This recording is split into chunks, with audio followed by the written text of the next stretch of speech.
ሰላም ጤና ይስጥልኝ ውድ ኑ እናስብ ቤተሰቦቻችን እንደምን ከርማችኋል? ይህ ኑ እናስብ የተሰኘው የዩቲዩብ ቻናላችን ነው።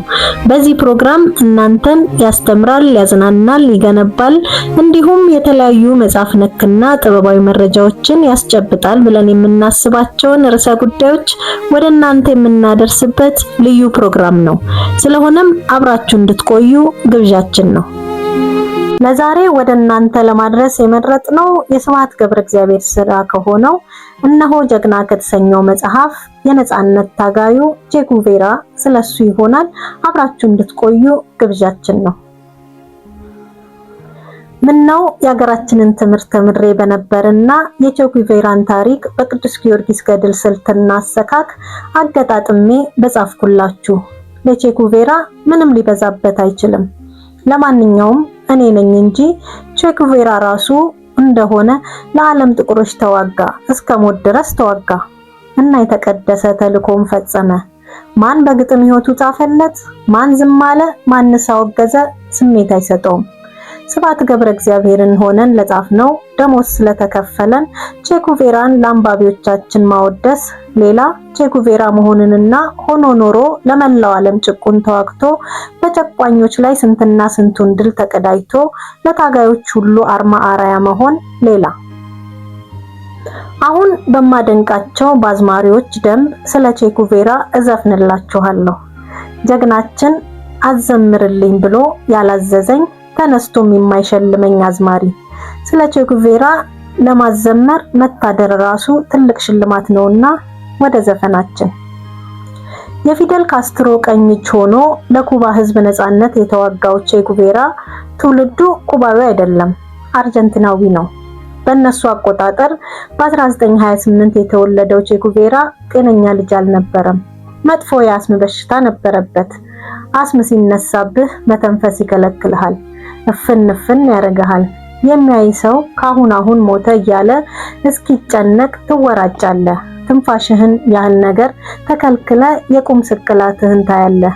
በህፃኑ ቼ አስም ኃይለኛ ከመሆኑ የተነሳ አብዛኛውን ቀን አልጋ ውስጥ ነበር የሚውለው። ተራ ልጅ ቢሆን ኖሮ በሽታውን ሰበብ ሳይሆን ምክንያት አድርጎ ቤተሰቦቹ በቂ ሀብት ስለነበራቸው እያስታመሙት የሚያሳዝን በሽተኛ ሆኖ ይቀር ነበር። የቼ ገድል ግን ምን ይነግረናል? ልጁ መጽሐፎቹንና የቤት ስራዎቹን ከትምህርት ቤት እየመጡለት እያጠና የቤት ስራውንም ሰርቶ ወደ አስተማሪዎቹ እየላከ አርመው እየላኩለት እንዲህ እየተማረ አደገ። በኋላም ከመንፈሱ ብርታት የተነሳ ከማንም ጤነኛ እኩል ተምሮ የሕክምና ዲግሪውን ተቀበለ። በኋላ ከኩባና በሌሎችም ሀገሮች በየጫካው፣ በየጋራው፣ በየሸንተረሩ፣ በየሜዳው ሲዋጋ በአንድ ትከሻው መትረየሱን በሌላ ትከሻው የሐኪም ቦርሳውን አንግቦ ነበር። ያ የአልጋ ቁራኛ ሆኖ ይቀራል ተብሎ የነበረው ልጅ ዓለም ራሷ የጠበበችው ይመስላል። ጉዳዩ ቼ ጉቬራ መትረየሱ እስኪግል ሲታኮስ ሞት ሲያርከፈክፍ ይቆይና አንዱ መጥቶ ቁስለኛ በዛ ሲለው ሐኪሙ ቼ ጉቬራ ሞትን አውልቆ ሕይወትን ለብሶ የሐኪም ቦርሳውን አንጠልጥሎ ወደ ቁስለኞቹ ይሮጣል። ቦርሳው ውስጥ የአስም ማስታገሻም ይገኛል። በሽታው ሲነሳበት መተንፈስ እየተሳነው እየተጣደፈ ያወጣና እንደ ፊኛ አይነት ካበጠው በኩል ሲጫነው በሌላ በኩል ወደ ጉሮሮው ውስጥ መድኃኒቱን ይረጭለታል። በሽተኛው ሐኪም ለሰው ፍቅር ሲል ሰውን የሚገድል ቆራጥ። ወጣቱ ዶክተር ቼ ጉቬራ የአርጀንቲና ፈላጭ ቆራጭ ዲክታተር በነበረው በሁዋን ፔሮን ላይ ቅስቀሳ ያካሂድ ነበር። ግን ፔሮንን ተዋግቶ ለማሸነፍ ሁኔታዎች አይፈቅዱም ነበር። ጭቆናና ብዝበዛን በብዙሃን ላይ የጥቂቶቹ መንቀባረርን ከአርጀንቲና ጠራርጎ ማስወጣት፣ ካልሆነልን ከሌላ ሀገር እናጠፋዋለን፣ እስኪያጠፋን ድረስ እናጠፋዋለን። የኩካ ኮከብ ቼ ጉቬራ አብርተህ ጥፋ። ዶክተር ቼ ጉቬራ በ1953 ወደ ጓቲማላ ሄዶ የጃኮሞ አርቤንዝ ጉዝማንን የግራ ክንፍ ማለትም የደሃውን ወገን የሚደግፈውን መንግስት ለአንድ ዓመት አገለገለ። በ1954 ቼ ወደ ሜክሲኮ ዘለቀና ከፊደል ካስትሮ ጋር ተገናኘ። ኮከባቸውም ገጠመ። በዲሴምበር 1956 ሁለቱና 80 ሌሎች ጓዶች የኩባን ሕዝብ ነፃ ለማውጣት የትጥቅ ትግልን ለመጀመር በመርከብ ወደ ኩባ ተጓዙ።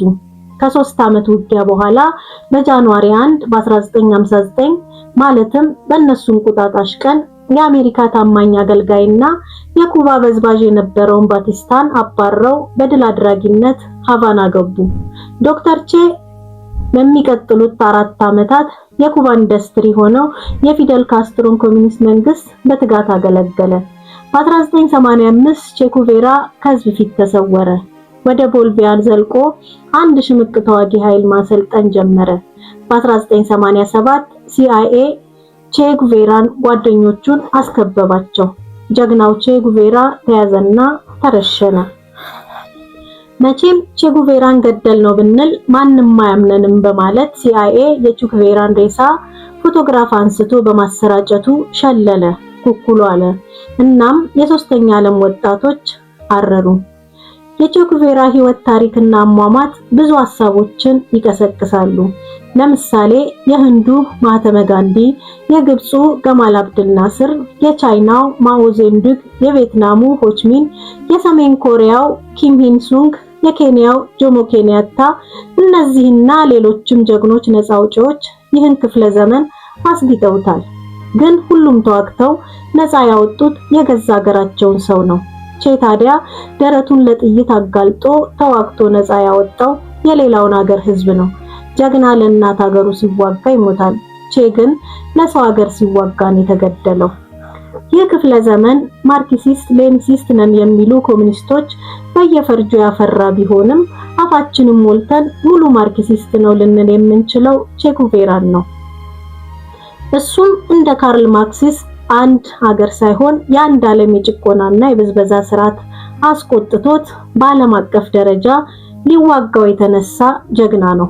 አስከፊው ስርዓትም የሀገር ድንበር አይወስነውም። የቼ ጉቬራና ውጊያም የሀገር ድንበር አይከለክለውም። ባለፋኖሱ ዲዮጋን የየትኛው ሀገር ዜጋ ነህ ሲሉት የዓለም ዜጋ ነኝ አለ ይባላል። ቼ ጉቬራም የዓለም ዜጋ መሆኑን በደሙ አስመስክሯል። የቼ ታሪክ የኩባ ኮሚኒስት ፓርቲ ከሌሎች ኮሚኒስት ፓርቲዎች በጣም የተለየ መሆኑን ወለል አድርጎ ያሳያል።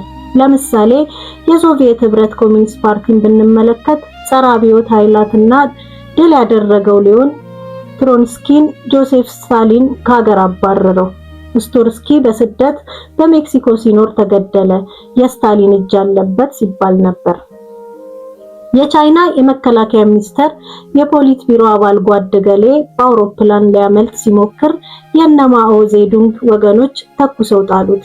ማለትም አብዛኛውን ጊዜ የነበረውን ስርዓት እስኪገለብጡ ድረስ ኮሙኒስቶች እርስ በርስ ሲበዛ ይተማመናሉ።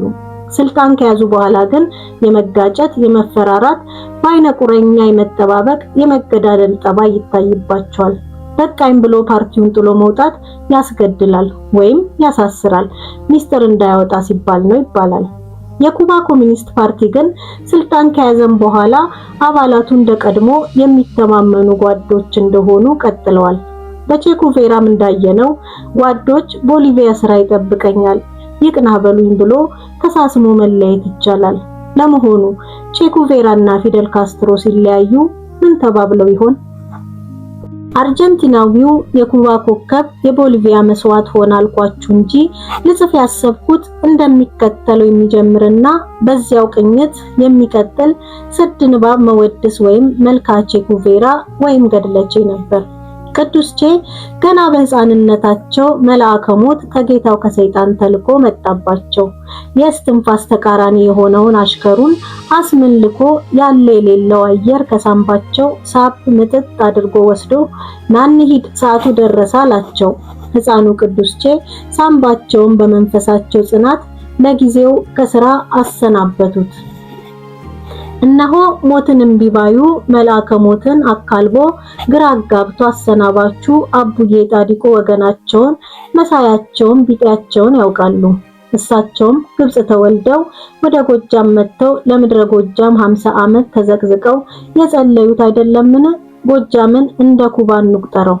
ቀጥለውስ አባይን ተሻግረው ዝቋላ ድረስ መጥተው ሌላ 50 ዓመት ለተቀረችው ምድረ ኢትዮጵያ እግራቸውን ትልቅ ዛፍ ቅርንጫፍ ላይ በሐረግ ታስሮ እሳቸው ቁልቁል ተንጠልጥለው የጸለዩላት አይደሉምን? ስለዚህ የመንፈሳቸውን ጽናት ለቼ ላኩለት።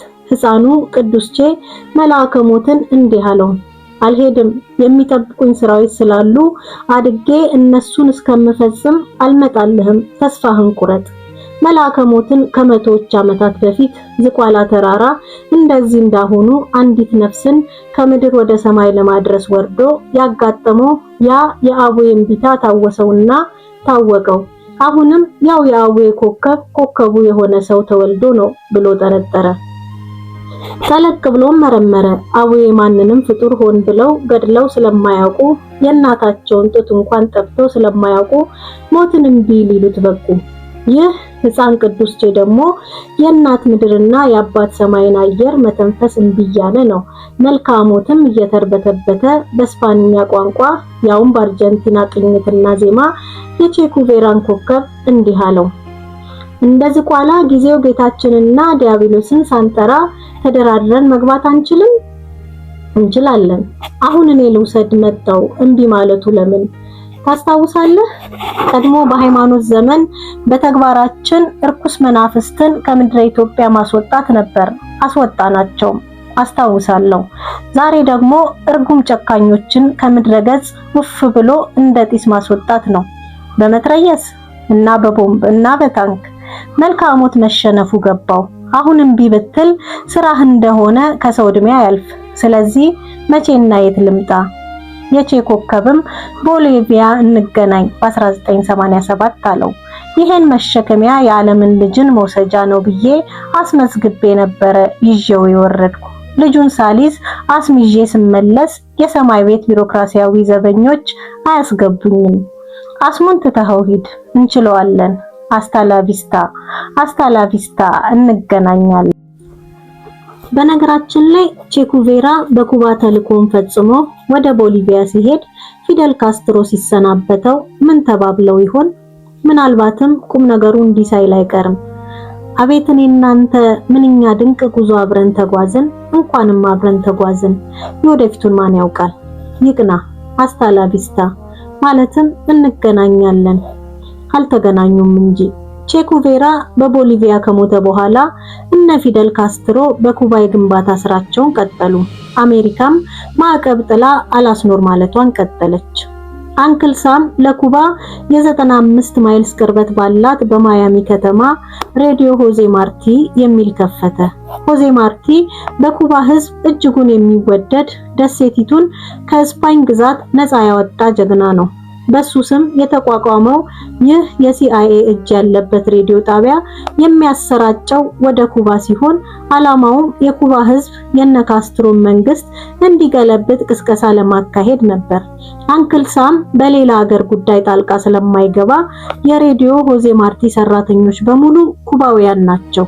የነካስትሮን መንግስት ጠልተው ወይ ፈርተው ወደ ዩናይትድ ስቴትስ የፈለሱ ኩባውያን። ከነዚህ ኩባውያን አንዱ ግን የኩባ መንግስት ደህንነት ድርጅት ማለትም የስለላ ድርጅት አባል መሆን አለበት። ምክንያቱም ሬዲዮ ሆዜ ማርቲ የኩባ ህዝብ ሊያደናግርና ሊያወናብድ የሚችል አደገኛ ውሸት የተቀመመበት ፕሮግራም ከረጅም ዝግጅት በኋላ ተጠናቆ ወደ ኩባ ሊሰራጭ ሲሆን በቀጠሮ ይመስላል። የነካስትሮ ቴክኒሽያኖች ጃም አደረጉት። ጃም ማድረግ ለኔ በማይገባኝ ዘዴ በብዙ የኤሌክትሪክ ኃይል በመጠቀም ያ የሬዲዮ ፕሮግራም በዚህ እንዲደመጥ በማንፈልግበት አካባቢ ሊደመጥ እንዳይችል ማድረግ ነው። አንድ ሙሉ ፕሮግራም እንደዚህ ጃም ማድረግ በኩባ ኢኮኖሚ አቅም ሲታይ በጣም ብዙ ወጪ ይጠይቃል። በየቀኑ ሊደረግ አይችልም። ጎጂ ሊሆን ይችላል ብለን የምንገምተው ብቻ ነው ጃም የምናደርገው። ግን ጃም ለምን አናረጋለን? ምክንያቱም ለኩባ ህዝብ እውነቱን መናገር ብቻ አይደለም ተግባራችን። ህዝቡን ከመርዘኛ የጠላት ውሸትም ልንጠብቀው ይገባናል። በቂ ችሎታና ስልጠና ያለው አንድ ጥይት ጋዜጠኛ ግማሽ ውሸቷን ከግማሽ እውነት ጋር እየቀላቀለ የአድማጮቹን እምነት ለመስረቅ ይችላል። ባያሳምን እንኳን ጥርጣሬን ያሳድራል። አንድ ቀን የኩባ ሕዝብ ከማያሚ ከአየር የመጣ ከርቶ የነበረ ኩባዊ ሃቫና አየር ማረፊያ ከጋዜጠኞች ጋር ሲነጋገር በቴሌቪዥን ይመለከታል። ጥቂት ቀደም ብሎ የዚህ ሰው በዚህ ሰዓት መምጣት ተነግሮ ስለነበረ አሁን ሰውየውን ብዙ ሰው ከቦታል። ቃለ ምልልስ ነው። በሰውየውና በጋዜጠኞቹ መሃል ሰውየው የሬዲዮ ሆዜ ማርቲ ዳይሬክተር ወይም ክፍል ኃላፊ ነው። ማለት የነ ካስትሮ መንግስት ጠላት። ያን ጊዜ የቤይ ኦፍ ፒንክስ ውጊያ ጊዜ ከሀገር ሸሽቶ አሜሪካ ገብቶ እንጀራውን አብስሎ ምናልባት እስካሁን አሜሪካዊ ዜግነት ሳይሰጡት አልቀረም። ማንኖት? እኔ ገሌ ነኝ፣ የሬዲዮ ሆዜ ማርቲ። ሬዲዮ ሆዜ ማርቲ የጠላቶቻችን ድምጽ ነው። ለምን እዛ ሊሰሩ ገቡ? የዳቦ ጥያቄ ስለሆነቦት ተቸግረው ነው? አይደለም። ሌላ ከዚያ እኩል ወይም የበለጠ ደሞዝ የሚከፍል ስራ ላገኝ ይችል ነበር። እንግዲያውስ ለምን እዚያ ገቡ? አገሬን ለማገልገል። የማን አይን አውጣ ብለው እየተናደዱ ነው እዛ የከበቡት ሰዎች። የቱን አገሮን? ኩባን ነዋ። ሌላ ምን አገር አለኝ? አረ ይሄ ሌባ አይነ ደረቅ። ለጠላቶቹ በመስራት ኩባን ያገለግሏታል? እስቲ ያብራሩልን እባክዎትን። ጠላቶቿን የማገልገል መስዬ እዚያ ሆኜ ጊዜን ስጠብቅ ነበር።